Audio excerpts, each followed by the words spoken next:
मैं रजनीश कुमार संस्कृत की कक्षा में आप सबका स्वागत करता हूं। आज मैं संस्कृत के एक ऐसे विषय को उठा रहा हूं जिसके अध्ययन के बिना संस्कृत पढ़ना लिखना कठिन हो जाता है। इसीलिए मैंने आज इस विषय को यहाँ रखा है। वह विषय है अनुवाद। और अनुवाद में भी मैं आपको प्रारंभिक अनुवाद जो लकार पर आधारित है मैं उसको आज बताने जा रहा हूँ। आपको ये बात बतलाने से पहले मैंने बोर्ड पर पहले से कुछ लिख रखा है। उसमें मैंने 3 वचन और 3 पुरुष लिखा है। पहले तो मैं इससे आपका परिचय कराता हूँ। संस्कृत में पुरुष होते हैं 3, प्रथम पुरुष, मध्यम पुरुष, उत्तम पुरुष।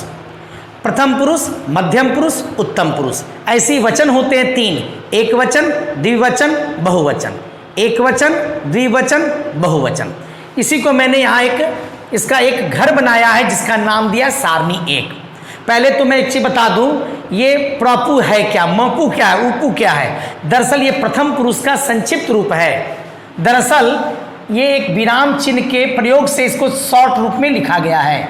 इसका नाम है लाघव। ये बड़े नाम को छोटे रूप में रखने के लिए इस्तेमाल होता है। यहाँ भी मैंने प्रथम पुरुष को संक्षिप्त रूप में रखा है प्रपु। इसके लिखने के तरीके होते हैं, शब्द का पहला अक्षर लेकर बगल में लाघव लगाया जाता है, जैसा यहाँ किया गया है। प्रथम का प्र लिया गया, बगल में लाघव रखा गया, पुरुष का पु, बगल में लाघव। ये हो गया प्रपु। इसका पूरा नाम हो गया प्रथम पुरुष। इसी प्रकार से मपु मध्यम पुरुष, उपु उत्तम पुरुष। हाँ, प्रथम पुरुष के किसे कहते हैं? जिसके बारे में कहा जाए। मध्यम पुरुष जो सुन रहा हो, उत्तम पुरुष जो बोल रहा हो, बोलने वाला उत्तम। अब इसको वचन के अनुसार देखें। एक बोलने वाला मैं, 2 बोलने वाले हम दोनों, 2 से अधिक बोलने वाले हम लोग या हम सब। मैंने इसी को लिखा है उत्तम पुरुष की सीध में। एक वचन में मैं, द्विवचन में हम दोनों, बहुवचन में हम लोग। और ब्रैकेट में मैंने सबका संस्कृत भी लिख दिया है, अहम आवाम वयम। इसी प्रकार से सुनने वाला मध्यम पुरुष। सुनने वाला एक व्यक्ति कौन होगा? तुम। 2 सुनने वाले तुम दोनों, 2 से अधिक सुनने वाले तुम लोग या तुम सब। यहाँ मध्यम पुरुष की सीध में एक वचन के नीचे तुम, द्विवचन के नीचे तुम दोनों, बहुवचन के नीचे तुम लोग पहले से लिख दिया है, जिसका संस्कृत है त्वम युवाम यूयम। दरअसल मैं बताना चाह रहा हूँ कि उत्तम पुरुष के 3 ही उदाहरण होते हैं, मैं, हम दोनों, हम लोग। ऐसे ही मध्यम पुरुष के 3 ही उदाहरण होते हैं, तुम दोनों, तुम लोग। 3 उत्तम पुरुष, 3 मध्यम पुरुष, 3 3 6 मिलाकर ये मध्यम और उत्तम पुरुष के उदाहरण हुए। बाकी इससे जो भी बच गए, संसार की जितनी चीजें हैं उनको प्रथम पुरुष में रखा जा सकता है। लेकिन इस 3 घर में सारी चीजों को नहीं रखा जा सकता, इसलिए मैंने 3 सर्वनाम लिया, वो भी पुल्लिंग का सर्वनाम लिया है। वह वे दोनों वे लोग, ब्रैकेट में संस्कृत है स त ते, कुल मिला के 9 कर्ता हो गए, जिसका नाम मैंने दिया सारणी 1। अब हम आते दाहिनी तरफ। यहां मैंने लिख रखा है सारणी 2 और मैंने एक शब्द और लिखा है प्रश्नपदी। अब ये प्रश्नपदी क्या है? दरअसल संस्कृत व्याकरण में धातु के रूप 2 तरह से चलते हैं। 2 तरीके हैं क्रिया बनाने के। पहला जो तरीका है, जो मेथड है, उसका नाम है प्रश्नपद। एक दूसरा है आत्मनेपद। बल्कि इस 2 पद्धति या 2 तरीके के आधार पर संस्कृत व्याकरण के धातुओं को 3 भागों में बांटा जाता है। जैसे जो धातु प्रश्नपद पर चलती है वह कहलाती है प्रश्नपदी धातु, जो आत्मनेपद पर चलती है वह कहलाती है आत्मनेपदी धातु। और कुछ धातु ऐसी होती है जो दोनों पर चलती है, उसे कहते हैं उभयपदी धातु। आगे जैसे जैसे अध्ययन हमारा बढ़ेगा हम बाकी से भी परिचित होंगे। तत्काल यहाँ हमने प्रश्नपदी धातु का रूप जो चलता है उस पद्धति को, उस तरीके को मैंने यहाँ लिखा है। इसके अंतर्गत हमने यहाँ 3 लकार लिखा है, जबकि लकार 10 होते हैं, जिसमें से 5 लकार सामान्यतः अनुवाद बनाने के लिए लोग इस्तेमाल करते हैं। लेकिन मैंने लकार पर आधारित अनुवाद को 2 भागों में बांटकर मैंने रखा है। आज वीडियो के प्रथम भाग में मैं केवल 3 लकार जो 3 काल को संबोधित करते हैं, 3 काल को सूचित करते हैं, उनको मैं आज बताने जा रहा हूं। सर्वप्रथम लट लकार जो वर्तमान काल के लिए आता है, लिट लकार जो भविष्यत काल के लिए आता है, लंग लकार जो भूतकाल के लिए आता है, और हर लकार के अंतर्गत 9 प्रत्यय हैं। ये कैसे प्रत्यय हैं? तो क्रिया बनाने वाले प्रत्यय हैं। संस्कृत में क्रिया कैसे बनती है इसको देखिए। धातु में प्रत्यय लगने पर क्रिया बनती है। प्रत्यय से तो आप परिचित हैं, छोटे क्लास में आपने हिंदी व्याकरण के अंतर्गत उपसर्ग प्रत्यय के अंतर में, है ना, आपने इसको पढ़ा होगा, आप पढ़े होंगे। अगर पुस्तकीय बातों को छोड़ दे तो मोटा मोटी आपने पढ़ा कि उपसर्ग आगे लगता है, प्रत्यय पीछे लगता है। दरअसल ये पूर्ण शब्द नहीं है, शब्दांश है। प्रत्यय वह शब्दांश जो किसी शब्द के अंत में लगकर उसके अर्थ को बदल देता है। इसके विपरीत उपसर्ग वह शब्दांश है जो किसी शब्द के आगे लगकर उसके अर्थ को बदल देता है। तो ये जो प्रत्यय है यह क्रिया बनाने वाला प्रत्यय है। क्रिया कब बनती है? जब धातु में प्रत्यय जोड़ते हैं। लेकिन बात आती है आखिर धातु किसे कहते हैं? तो इसको ऐसा समझे, जिस मूल शब्द से क्रिया बनती है उस मूल शब्द को उस क्रिया का धातु कहते हैं। एक प्रकार से देखें तो धातु क्या हुआ? मूल शब्द, और प्रत्यय क्या है? शब्दांश। तो इसके लगने से ही आप समझे कि ये क्रिया बनती है। पहले तो हम आपको इस तीनों लकार में क्रिया बनाने का तरीका बतलाते हैं। देखिए इसको।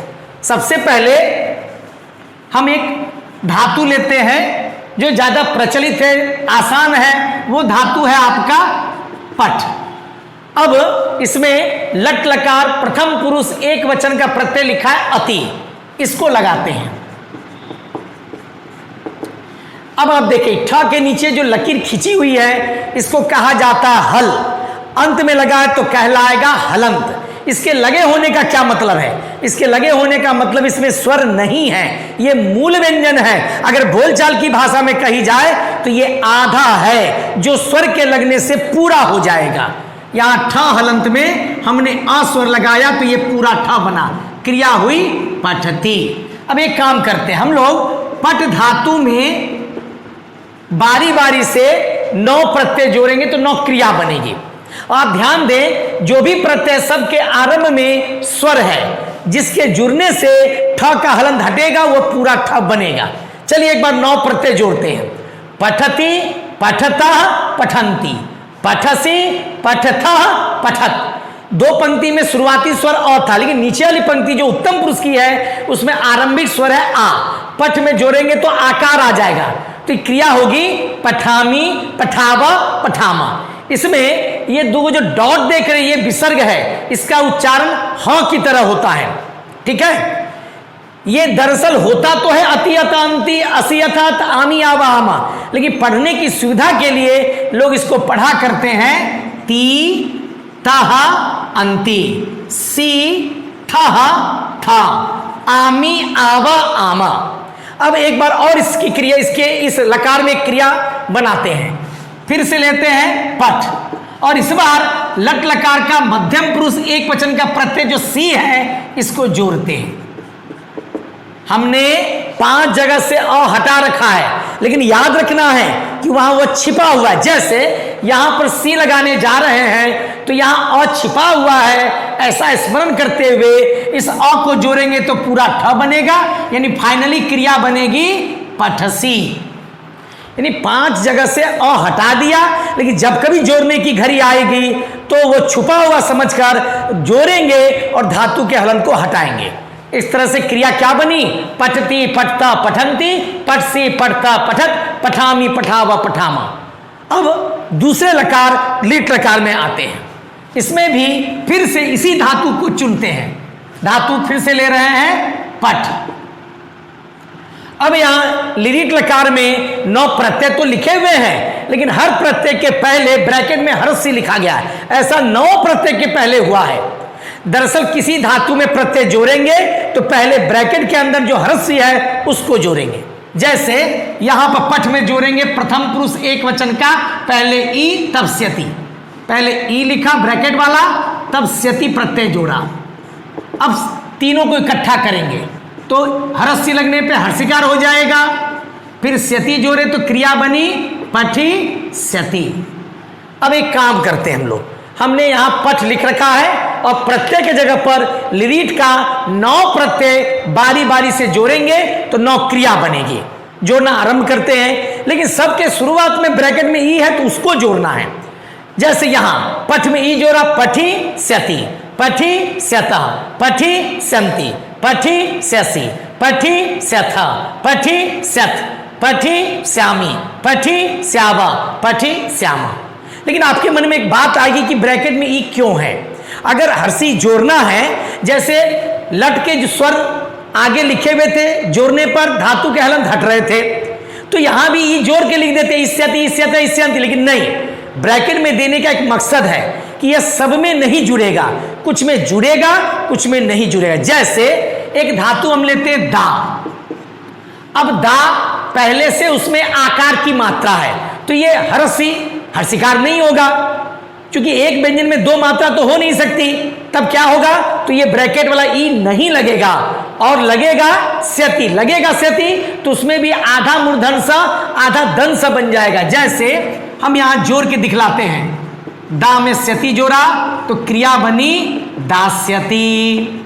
अब दा का भी रूप 9 घर में चलाते हैं, लेकिन ध्यान रहे, एक तो ब्रैकेट वाला हर्षी दा में नहीं लगेगा और जो आधा मूर्धन सा है वह आधा दन सा बन जाएगा। एक बार पढ़ के देखते हैं, दास्यति, दास्यत, दास्यन्ति, दास्यसि, दास्यत, दास्यत, दास्यामी, दास्यावा, दास्यामा।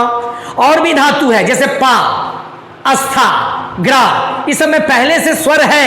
बोलचाल की भाषा में कहें तो ये पूरा अक्षर है, जबकि हलंत वाले जो धातु थे वे आधे थे। तो जिसमें हलंत लगा हो उसमें ब्रैकेट का हर्षी जोड़कर तब जो स्यति लगाएंगे वो मूर्धन स वाला स्यति लगेगा।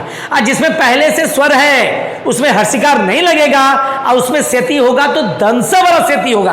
तो हम लोग को मन में इस बात को बिठा लेना है कि लिरिट लकार में क्रिया 2 तरह से बनेगी। यदि धातु में के अंत में हलंत होगा तो ब्रैकेट वाला हर्षी जोड़कर मूर्धन स वाला स्यति, स्यता, स्यंति। लेकिन पहले से स्वर होगा तब ब्रैकेट वाला हर्षी नहीं लगेगा और दंस वाला स्यति, स्यता, स्यंति लगेगा। यानी हलंत अगर है तो हर्षिकार दे के मूर्धन स वाला स्यति, स्यता, स्यंति।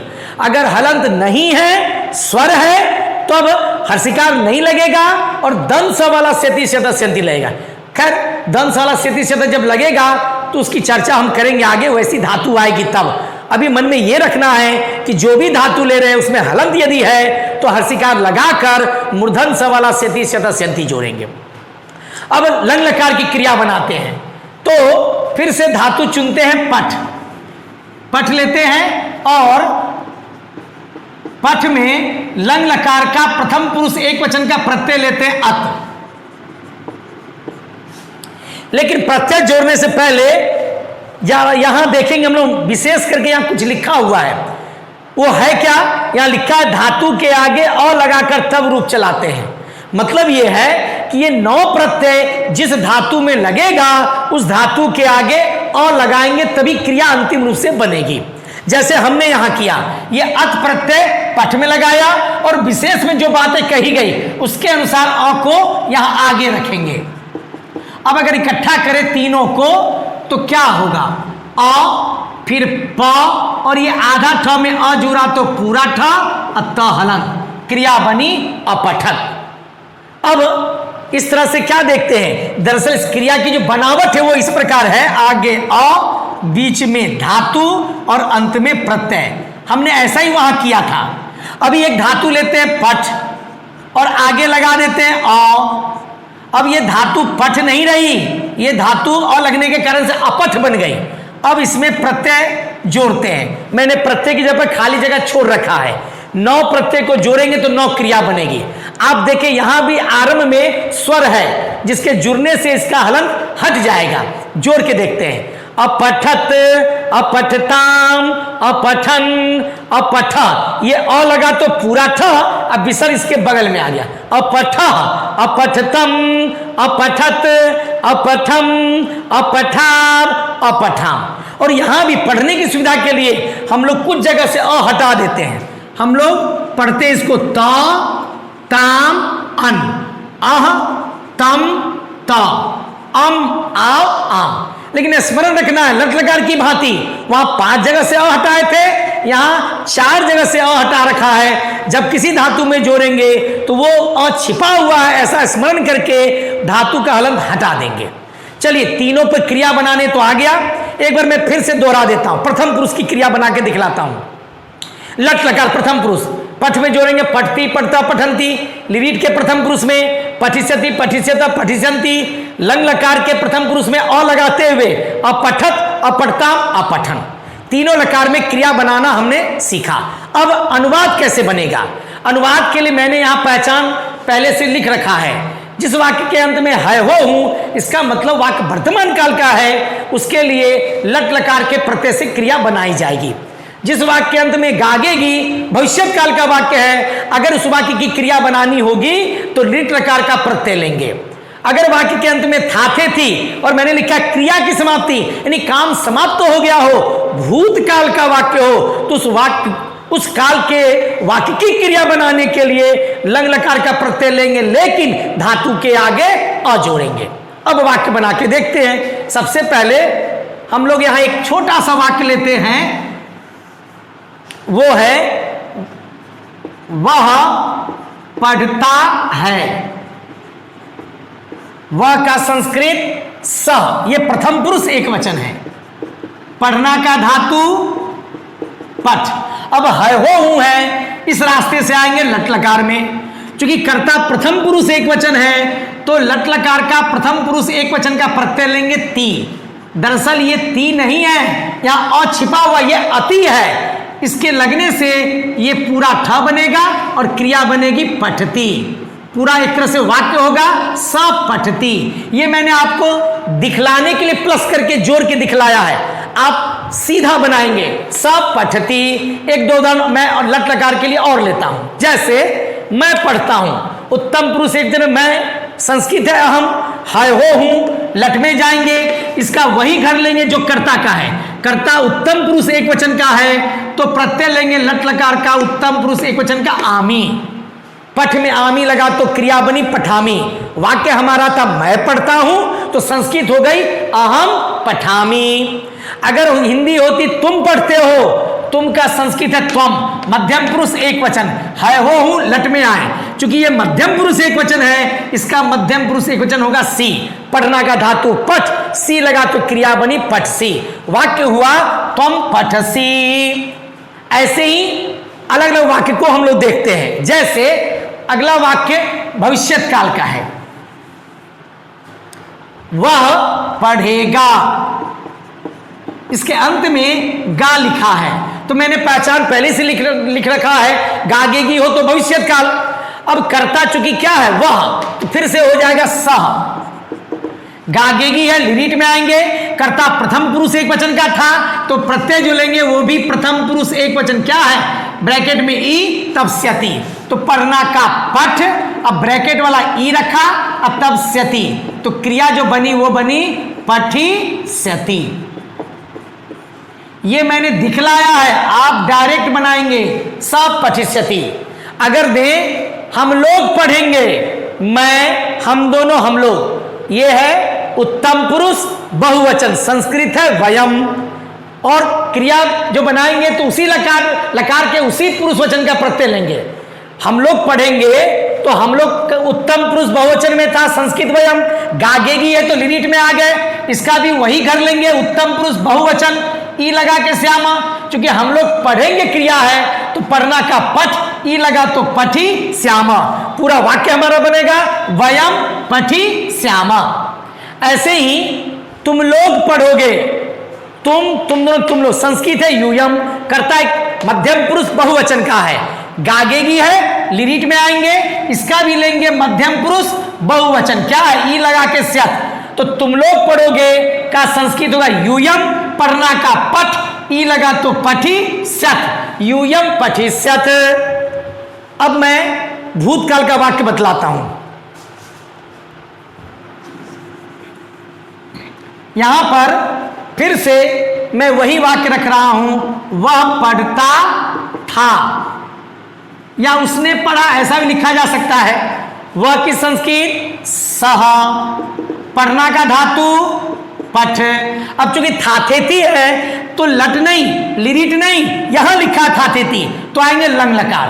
कर्ता प्रथम पुरुष एक वचन का है तो इसका प्रत्यय लेंगे प्रथम पुरुष एक वचन तो, यहां तो जोड़ेंगे लेकिन विशेष का ख्याल करेंगे, धातु के आगे अ लगाकर तब रूप चलता है, तो यहां अ जोड़ेंगे। अब इसको एक साथ जोड़े तो क्रिया बनी अ प, ठ में यहां छिपा हुआ अ, वो अ जो छिपा हुआ है उसके जुड़ने से पूरा ठ बन गया, ये हो गया अपठक। तो ये दिखलाया है मैंने, आप डायरेक्ट बनाएंगे स अपठक। अब ऐसे ही वे लोग पढ़ते थे, वह वे दोनों वे लोग, संस्कृत है ते, प्रथम पुरुष बहुवचन का करता है, तो थाथेती है लंग लकार में आएंगे, इसका वही कर लेंगे जो इसका है। ये प्रथम पुरुष बहुवचन है तो इसका प्रथम पुरुष बहुवचन में होता है अन। वे लोग पढ़ते थे तो पठ में अन जोड़ेंगे लेकिन आगे लगाएंगे अ, क्रिया हुई अपठन, अब पूरा वाक्य हुआ ते अपठन। हमने आपको तीनों लकार में वाक्य बनाकर दिखलाया।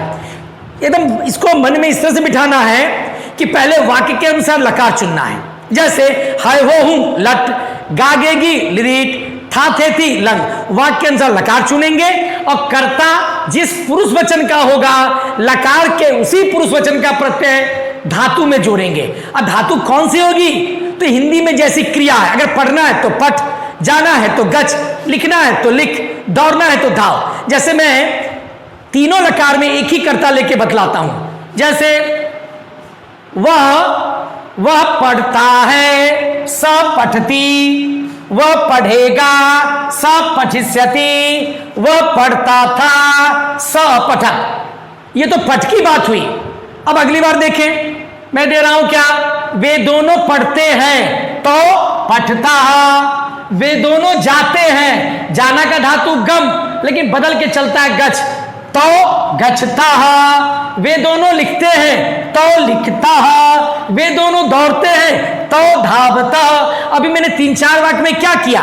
कर्ता बार बार वे दोनों रख रहा था, इसलिए बार बार संस्कृत में तो ले रहा था, और प्रत्यय भी बार बार प्रथम पुरुष द्विवचन का तह जुड़ रहा था। लेकिन अंतर क्या था? उसमें क्रिया बदल रही थी। हिंदी में क्रिया बदल रही थी तो संस्कृत में धातु भी बदल रहे थे, लेकिन प्रत्यय उसी पुरुष वचन का लग रहा था जिस पुरुष वचन का करता था। यहां सीधा ऐसे ही करना है कि आपको सारणी 1 से सारणी 2 को मिलाना है।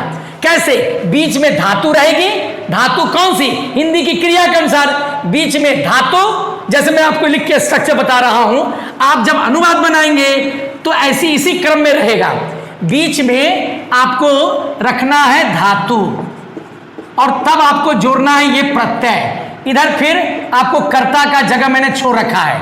कर्ता सारणी 1 से लिया जाएगा और हिंदी की क्रिया होगी उसके अनुसार धातु लेंगे, और कौन सा लकार? तो वाक्य के अनुसार लकार चुनकर उसी पुरुष वचन का, जिस पुरुष वचन का कर्ता है, प्रत्यय लेकर यहां जोड़ेंगे तो छोटा छोटा वाक्य बनेगा। आप एक प्रयास कीजिए, हमको लगता है कि मेरा ये जो प्रयास है ये सार्थक होगा अगर आपको ये समझ में आ गया होगा। मैं इसका बचा हुआ भाग वीडियो के दूसरे भाग में मैं जारी करूंगा। लकार चूंकि 5 पढ़ना है, 3 मैंने आज बता दिया है, 2 लकार मैं वीडियो के अगले भाग में, दूसरे भाग में आपको बतलाऊंगा। दरअसल मेरी बहुत दिनों से इच्छा भी थी कि मैं अनुवाद की एक ऐसी श्रृंखला प्रारंभ करूं जिसमें आप स्वतः वीडियो देखकर न केवल अनुवाद सीख सके बल्कि किसी को बतला सके, किसी को सिखा सके। इसी क्रम में ये मेरा प्रथम प्रयास है। अगर आपको ये वीडियो अच्छा लगे तो बस आपसे ये आशा मैं करता हूं कि आप मेरा उत्साह बढ़ाने के लिए आप इसको न केवल सब्सक्राइब करें बल्कि आप इसको लाइक भी करें और शेयर करें, अधिक से अधिक लोगों के पास ये वीडियो जाए। बस इतना ही आपसे आग्रह है। धन्यवाद।